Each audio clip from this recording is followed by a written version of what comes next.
भरपूर वेळा लोकांचा असा प्रश्न येतो की आमच्या विवाहासाठी उशीर का लागत आहे, आमचा विवाह वेळेच्या वेळी का होत नाही.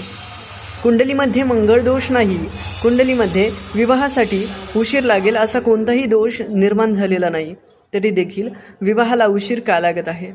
या कालावधीमध्ये तुम्हाला या अशा परिस्थितीमध्ये तुम्हाला सध्याचे गोचर काय चालू झाले आहे हे सुद्धा पाहावे लागते. सध्याची ग्रहस्थिती, सध्या रविबळ आहे, गुरुबळ आहे का, हे पडताळणे सुद्धा गरजेचे राहते. आणि त्याचबरोबर तुमच्या घरात पितृदोष किंवा वास्तुदोष असे दोष आहेत का हे पडताळून घेणे सुद्धा गरजेचे राहते.